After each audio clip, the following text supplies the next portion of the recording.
नमस्ते सदावत्सले मातृभूमि।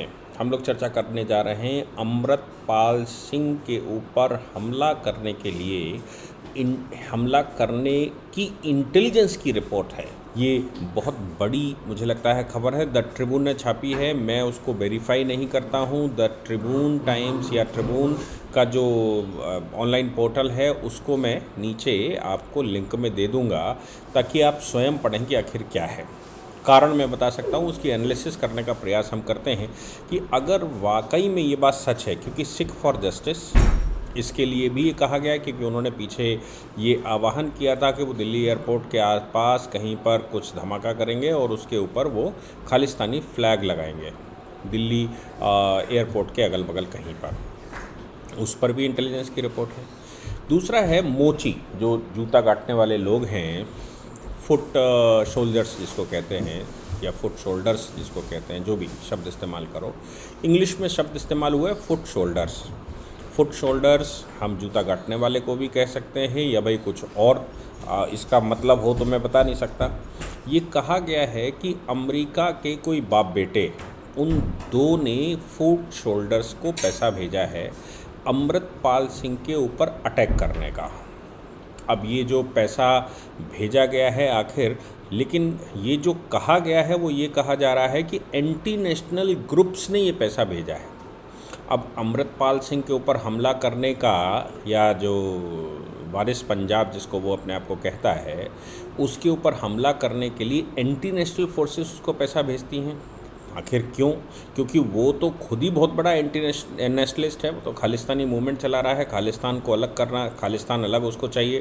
हालांकि मैंने पीछे एनालिसिस की थी कि वो खुद कंफ्यूज है, क्योंकि वो पंजाब के पंजाब पाकिस्तान के जो कब्जे में है, जो मुख्य स्थान है, वहाँ की बात नहीं करता।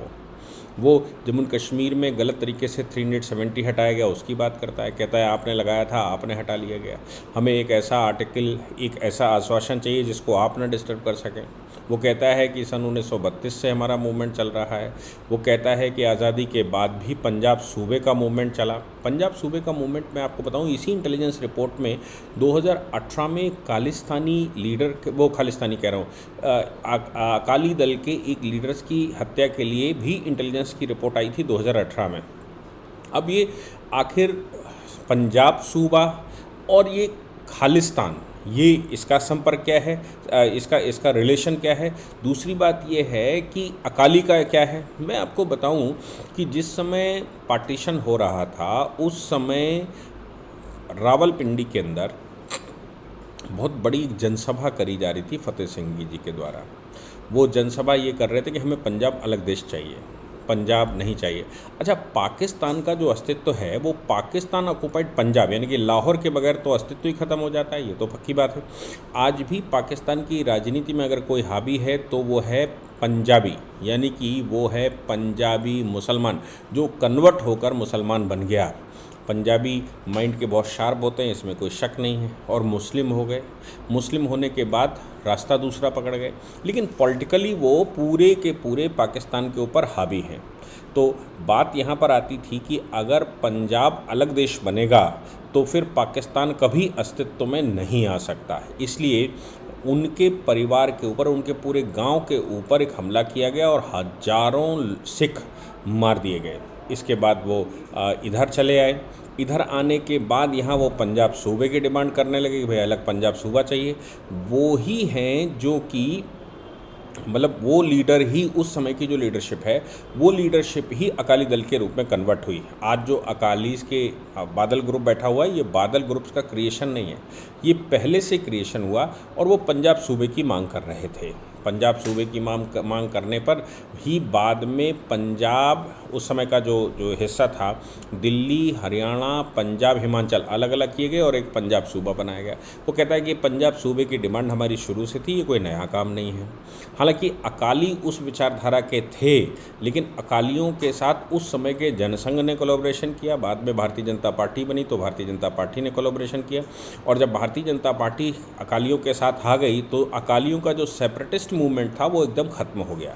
अकालियों के सेपरेटिस्ट मूवमेंट के खिलाफ बीजेपी जब साथ में बैठी तो एक कॉमन मिनिमम प्रोग्राम हुआ, ऐसा कहा गया। प्रधानमंत्री मोदी जी ने भी एक कार्यक्रम में कहा था कि अकालियों के साथ गठबंधन करना हमारी मजबूरी थी, हमने बहुत कुछ खोया है, हमने बहुत कुछ सेक्रीफाई किया है। क्योंकि उस समय जो खालिस्तान या मैं कहूँ पंजाब अलग सूबे की डिमांड थी, वही डिमांड आज खालिस्तान के रूप में है। ऐसा भी एक लिंक लगाया जा सकता है, क्योंकि अलग पंजाब सूबा, अलग पंजाब पाकिस्तान पर तो चली नहीं, इधर वो अकाली के रूप में डेवलप हो गया। अकालियों ने अपनी डिमांड को वहीं पर विदहोल्ड कर दिया, क्योंकि Bharatiya Janata party nationalist view की थी, वो कभी पार्टीशन को स्वीकार नहीं कर सकती थी। भारतीय जनता पार्टी का ऐसा कहना है कि अकालियों के साथ जाकर हमने अकालियों का जो एजेंडा था वो एजेंडा वहीं पर दबा दिया। परिणाम अकालियों का आप देख रहे हो, बादल के पास आया, बादल के बाद ऐसा चल दिया। जब अकाली इस तरह से चल दिए तो उस समय आपको याद है कि निरंकारी बनाम ये खालिस्तानी, तो निरंकारी बनाम ये भिंडरवाला आ गया था। निरंकारियों का हेडक्वार्टर इस समय दिल्ली में है, निरंकारियों ने भी अपने तरह का कुछ काम करके रखा था।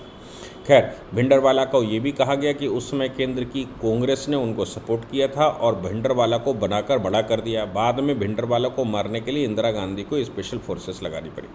अब चूंकि भिंडरवाला तो रिलीजन के नाम से ही चल रहा था, इसलिए वो स्वर्ण मंदिर के अंदर उसने अपना अड्डा बनाया। तो बैठा अपराधी कहीं भी बैठा हो, मंदिर में, मस्जिद में, गुरुद्वारे में, अपराधी तो अपराधी होता है, वो तो पूरे मानवता का विरोधी होता है। कभी गुरु साहब या कभी परमेश्वर, भगवान, अल्लाह, जो भी आप शब्द इस्तेमाल करें, वो अगर उनका ऐसे ही विचार होता कि सेपरेट करना है, लड़ाई झगड़ा करना है, तो वो पैदा ही क्यों करते। इसलिए ये कहना बड़ा गलत होगा कि कोई अगर स्वर्ण मंदिर के अंदर बैठा हुआ है अपराधी तो उसको टच ना किया जाए।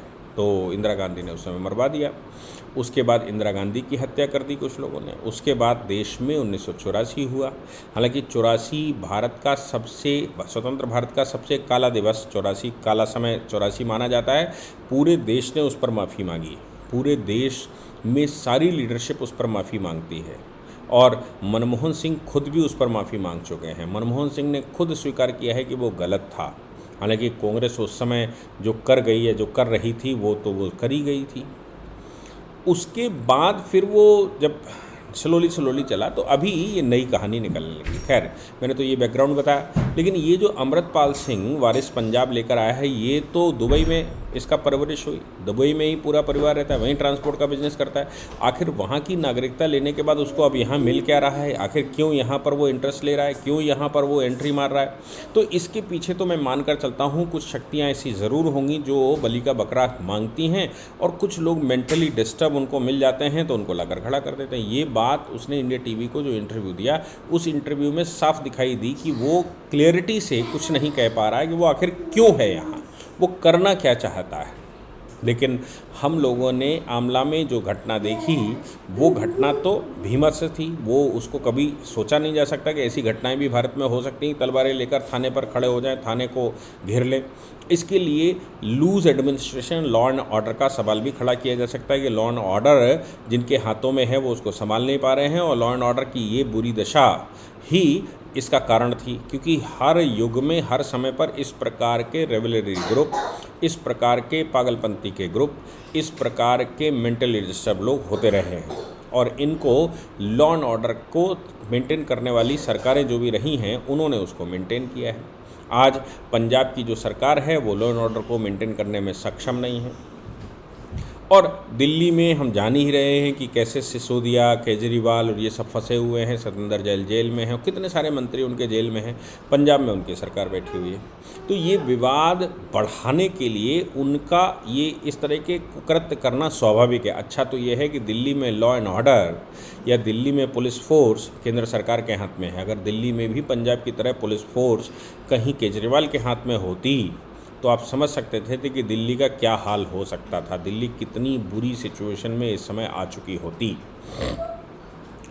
इसके बीच में इंटेलिजेंस का ये रिपोर्ट आना कि सिख फॉर जस्टिस के अगेंस्ट में के लिए पे पैसा आया, और जो वो आए हैं जो कॉबलर्स हैं या जो फुट शोल्डर्स जो हैं, उनके पास अमेरिका से पैसा आया और उनको एंटी नेशनल घोषित कर देना। एंटी नेशनल इसलिए कह रही होगी इंटेलिजेंस एजेंसी क्योंकि एंटी नेशनल का मतलब है राष्ट्र में अमृतपाल सिंह का मारा जाना, अमृतपाल सिंह के ऊपर हमला होना, यानी कि डिस्टर्बेंस होना स्वाभाविक है और उस डिस्टर्बेंस को भारत इस समय टॉलरेट करने की सिचुएशन में नहीं है।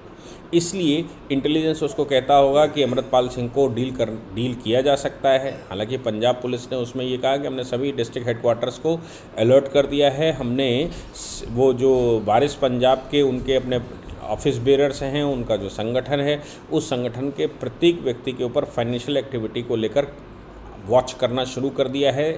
प्रदेश में कोई ऐसी घटना ना होने पाए, प्रदेश में कुछ ऐसा ना होने पाए, ये हमने पूरी ताकत से लगाया हुआ है। अब इसी बीच में जब ये कह देना कि वो एंटी नेशनल उसका पेमेंट आया हुआ है उसको मारने के लिए, तो उसके 2-3 कारण और हो सकते हैं। पहला कारण ये हो सकता है कि कुछ लोग जो राजनीति के लिए खालिस्तान चलाना चाहते हैं, खालिस्तान का मूवमेंट चलाकर वो भारत को दबाव में लेकर बहुत सारे व्यापार करते हैं, भारत के लोगों से पैसा वसूलते हैं, विश्व भर में पैसा वसूलते हैं। उन लोगों के जो प्लान रहे होंगे, उनके जो पैसा वसूलने के आइटम्स रहे होंगे, या जो पैसा सप्लाई करके वो यहाँ केजरीवाल जैसे लोगों को हो सकता है सपोर्ट कर रहे हों, ऐसे सभी प्लानों को ध्वस्त कर दिया गया हो या हो रहा हो।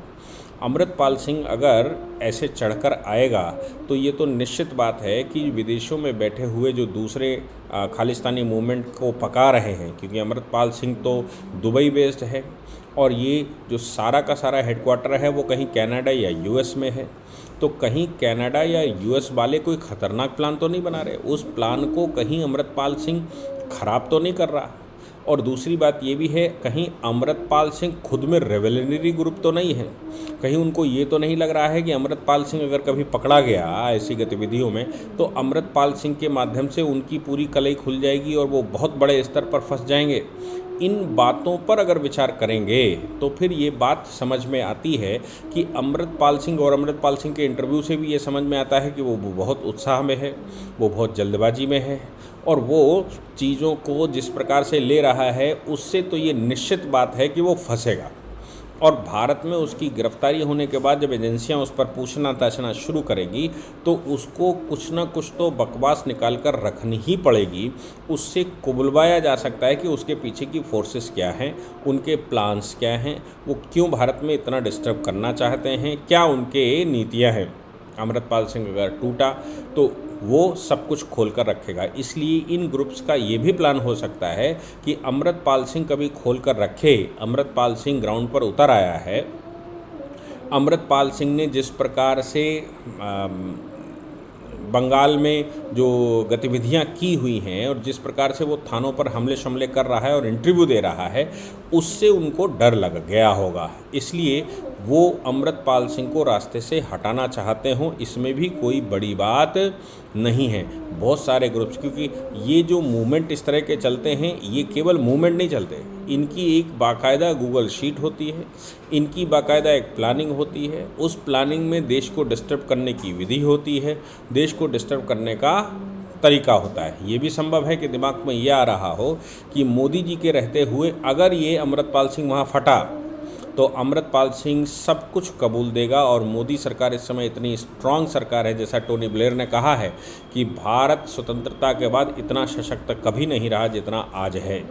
आज का भारत विश्व में अपनी एक एग्जिस्टेंस रखता है, आज का भारत विश्व में अपना एक स्थान रखता है, आज का भारत विश्व में अपनी एक पहचान रखता है और आज का भारत इतना सशक्त भारत है जो ग्लोबल मार्केट को चैलेंज कर रहा है, जो ग्लोबल फोर्सेस को चैलेंज कर रहा है, जो केंद्र बिंदु संसार का बना हुआ है। ऐसे भारत में अगर आज अमृतपाल सिंह निकल कर आता है तो वो कह तो कुछ सकता है, कुछ समय के लिए वो सर्वाइव भी कर सकता है, कुछ समय के लिए वो उधम भी मचा सकता है, लेकिन वो नहीं कर सकता जो एजेंसियों की प्लानिंग रहती है। ये एजेंसियाँ कह रहे हैं जो इस प्रकार के सेपरेटिस्ट एजेंडे के लोग रहते हैं, क्योंकि सेपरेटिस्ट एजेंडा तभी फल फूल सकता है जब भारत कमज़ोर होता है।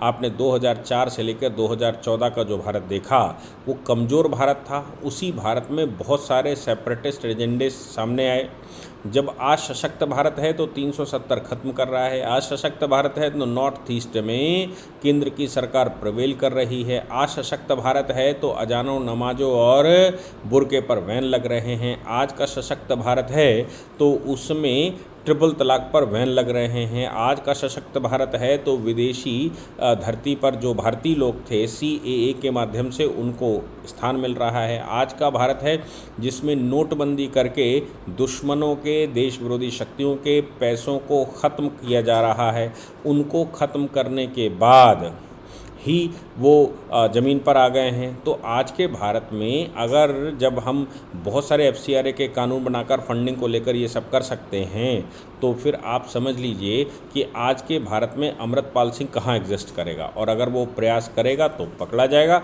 और पकड़ा जाएगा तो निश्चित है कि बहुत कुछ वो कबूलेगा और पूरे के पूरे उनके मूवमेंट को इसलिए मूवमेंट को आघात लगेगा और वो पकड़े जाएंगे। फिर पूरे विश्व में मोदी जी की सिचुएशन ऐसी है कि पूरे विश्व में अगर हमारे पास सूचनाएं रहती हैं तो पूरे विश्व में किसी भी स्थिति में कुछ भी करने की सिचुएशन में हम होते हैं, भारत सरकार होती है।